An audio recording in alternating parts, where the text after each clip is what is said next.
So ఈ మూఢనమ్మకాల నిర్మూలన సంస్థ తరఫున ఈరోజు మ్యారేజ్ చేశాడు. నేను ఫస్ట్ టైం చూసిన, అంటే నా వయసు 45. సో ఫస్ట్ టైం ఏమి ఖర్చు లేకుండా, టైం వేస్ట్ కాకుండా ఎన్నో చూసినా, ఎన్నో మ్యారేజ్ చూసినా, దగ్గర గొడవలు, కిరికిళ్ళు, పంచాయతీలు అంత దగ్గర ఓన్లీ యుగో లేకుండా యుగో. సో ఇక్కడ ఆ ఈ తీసేసి గోల్ చేసారు. చాలా చాలా థ్యాంక్ యూ ఎంఎన్ఎస్ సంస్థకి, అలాగే బైనరీష్ మా చెల్లి సుజాత చెల్లికి థ్యాంక్ యూ.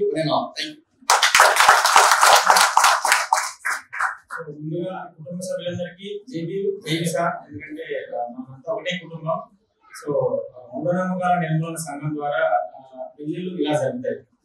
సో మనం మామూలుగా బయట జరిగే పెళ్లిళ్ళు ఒక 2 నెలల నుంచి మొదలయ్యి చివరిగా 15 రోజుల ముందు ఇక ఎట్లా ఉంటుందంటే ఇక అప్పులు చేసుడు, అంటే వాళ్ళ సంపాదన కంటే ఎక్కువ అప్పులు చేసుడు, ఆ చివరికి 5 రూపాయలకు దొరికినప్పుడు అప్పులు చేసుకోవడం, ఇక లాస్ట్ 3 days 4 days మహిళా పూలు, బ్యాండ్ ఊరేగుడు, ఒక్కొక్కటి కాదు ఆ కింద కుమార్కి కడవలు ఎక్క రావడం, ఆ మధ్యలో ఏదైనా చిన్న గొడవలు, ఒక్కొక్కటి కాదు పెళ్ళైన తర్వాత కొన్ని గొడవలు, ఇదంతా 1 నెల ప్రాసెస్. మినిమం బీద వాళ్ళు కూడా 3 lakhs రూపీస్ ఖర్చు. ఆ 3 లక్షలు మళ్ళీ ఇంట్రెస్ట్ కట్టడానికి వాళ్ళ జీవితంలో వాళ్ళ 3 సంవత్సరాలు వేస్ట్. సో ఎంత పెద్ద తతంగం. సో మన సంఘంలో పెళ్లి అయిపోయిందా? మాయ లేదు, మంత్రం లేదు. 20,000 ఏదో మన సినిమా చూస్తే మ్యాజిక్ లాగా అన్నట్లు 2 hours లోనే వచ్చారు, ధనం మార్చుకున్నారు, మాన్యత దాని బిల్ చేసుకున్నారు, అయిపోయారు. మళ్ళీ మనం ప్రోగ్రామ్ చేసుకుంటాం. అంతా ఇంత రాకుండా. సో చాలా సింపుల్ గా అయిపోయారు. ప్రతి ఒక్కరు కూడా ఇలాగే చేసుకోవాలని ఈ సందర్భం కోరుకుంటున్నాను. Thank you. JB sir. మిత్రులందరికీ జేబీ. ఇక్కడ కూర్చున్న కుటుంబ సభ్యులందరికీ కూడా చైతన్యం, స్పృహ, సామాజిక చైతన్యం కావాలనేది చాలా గట్టి పట్టుదలతో ఉన్నట్టుగా ప్రతి ఒక్కరి వాయిస్ లో తెలుస్తుంది, వాళ్ళ స్పిరిట్ లో తెలుస్తుంది. దాని అన్నిటికంటే ముఖ్యంగా సోదరుడు డాక్టర్ బైరి నరేష్ గారు, వారి నాయకత్వంలో ఆయన తీసుకున్నటువంటి ఇనిషియేటివ్ నిజంగా ఒక ఫలప్రదమైనదిగా, ఒక అర్థవంతమైనదిగా ఉన్నట్లుగా నాకు ఇక్కడ ఖచ్చితంగా తెలుస్తుంది. ఆ అనుభూతిని నేను పొందాను. ఇంకొకటి ఏంటంటే, ఈ రోజు జరిగినటువంటి సంఘటన చాలా మంది సోదరుడు చెప్పినట్టుగా వాళ్ళు మూఢనమ్మకాలకు బానిసలై ఉన్నటువంటి వాళ్ళు, ఆచార వ్యవహారాలకు కంటిన్యూ చేసే వాళ్ళు కూడా ఈ రోజు వాళ్ళని కూడా మనం మోటివేట్ చేశామని నాకు ఆ భావన అనేది కలుగుతుంది. ఎందుకంటే వాళ్ళ నుండి కూడా వచ్చిన వాళ్ళ నుండి కూడా ఎలాంటి ప్రతిస్పందన అనేది అయితే లేదు. కానీ మనం మాట్లాడుతున్నాం అంటే మౌనం అర్ధాంగీకారంలాగా, అంటే మనం వాళ్ళ వాయిస్ కూడా మనం తగ్గించి అంటే వాళ్ళని కన్విన్స్ చేయగలిగామనే భావన నాకుంది. ఇదే విధంగా ఇప్పుడు రాబోయే కాలంలో మొత్తం వచ్చే భారత రావడం వారికి మనం ఒక మార్గదర్శిగా ఉండాలి. మరి దానికి ఆయన తీసుకున్న మన డైరెక్టర్ డాక్టర్ బైరి నరేష్ గారు, అదే విధంగా సుజాత టీచర్ గారు తీసుకున్నటువంటి ఆ ఇనిషియేటివ్, ఆ సామాజిక స్పృహ, ఆ చైతన్యం ఒక సమాజంలో ఆర్థికంగా, మానసికంగా చైతన్యవంతులు చేయాలని, అదేవిధంగా వాళ్ళు ఉన్నటువంటి ఈ మూఢనమ్మకాలను పూర్తిగా నిర్మూలించాలని, ఆర్థిక పరంగా ఎన్నో కుటుంబాలు, మిత్రుడు చెప్పినట్టుగా ఎన్నో కుటుంబాలు చచ్చిపోతున్నాయి ఈ రోజున. అదేవిధంగా న్యూసెన్స్ ఒకటి, తాగి ఆడుకొని కొట్టుకోవడం. నిజంగా చెప్పినట్టుగా ఏంటంటే కావాల్సింది భర్త భార్య ఇద్దరు బ్రతకడానికి గురించి నేను అప్పులు చేసుకోవాల్సిన అవసరమే ఉంది, తంటాలు పడాల్సిన అవసరమే ఉంది.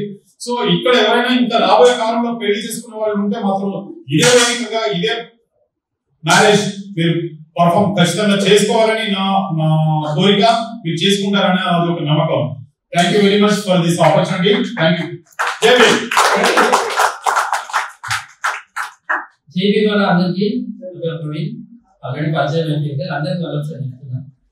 యాక్చువల్గా నేను అబ్జర్వ్ చేసింది ఏంటంటే 19 మంత్రాలకి అన్న మాటలకి మనం ఏం గమనించున్నాం. 19 మంత్రాలు ఇప్పుడు విన్నామా పెళ్లిలో? మనం ఇలా అన్న మాటలు విన్నాము ఈ పెళ్లిలో. దీనికి మనం ఏం చేయదలుచుకోవాలి? నెక్స్ట్ ఇంకా అందరికి మనం దీని ద్వారా ఇంకా మనం డబుల్ కావాలి. మనం ఇంకా చాలా మందికి చెప్పాలి. ఈ మూఢనమ్మకాలు, కొబ్బరికాయలు, నిమ్మకాయలు ఖర్చుందా, ఒక్కరు తమలపాకులు లేవు, అది లేకుంటే ఎంత మంచిగా అడ్డం తిన్నాము, మంచిగా మాట్లాడుతున్నాము, సంతోషంగా క్లాప్స్ కొట్టుకున్నాము, మన చేతులతో చేసుకున్న పని చేసుకున్నాం కానీ మన రూపాయి ఖర్చు లేదు ఇక్కడ వచ్చినా మనం టైం స్పెండ్ చేసుకున్నాం. సో ఇంకా మనం చైతన్యం అన్న ఆశయంతో మనం పని చేసుకుంటూ ఇంకా నలుగురితో పాటు నలుగురిని డెవలప్ చేసుకుంటూ పని చేయాలి. ఇది నేను అబ్జర్వ్ చేసుకున్నాను. Thank you. లేడీస్ సైడ్ నుంచి 1 or 2 members మీ ఒపీనియన్ ఎలా అనిపించింది? నాకు చాలా బాగా అనిపించింది. అబ్బాయి తరఫు వాళ్ళంటే ఫస్ట్ మర్యాద చేయాలి, చేప తీసుకురావాలి, కూర్చోబెట్టాలి అండ్ వాళ్ళ ఫార్మాలిటీస్ వేరే ఉంటాయి. అబ్బాయి వాళ్ళు అమ్మాయి వాళ్ళని అంటే మనకు తక్కువ అన్నట్టుగా ఉండేది. ఇక్కడ మొత్తం తక్కువగా ఉంది.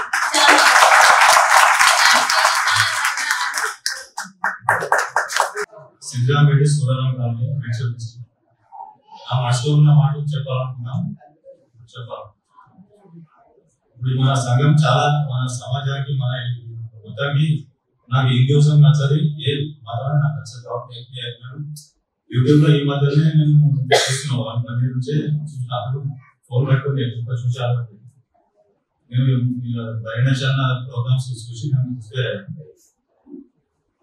అసలు మెయిన్ పాయింట్ వస్తున్నా. చాలా మన సంఘం నుంచి ఇవన్నీ ఓకే, మ్యారేజ్ ఓకే. ఇంకోటి కొత్త విషయం ఏం చెప్తున్నారంటే ఇంతవరకు మాట్లాడి మనిషికి 500 ఎంత మన సంఘం నుంచి జాబ్ చేసుకున్నాం. అందరికీ మన సంఘంలో ఎవరికైనా ప్రాబ్లం ఎమర్జెన్సీ ప్రాబ్లం వచ్చినా అది ఉపయోగపడుతుంది.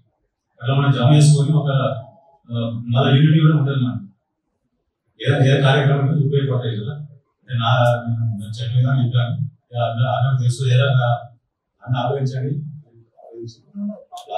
మీరు కూడా అన్నంటే అందరం మనం అందరం ఉంటేనే అన్న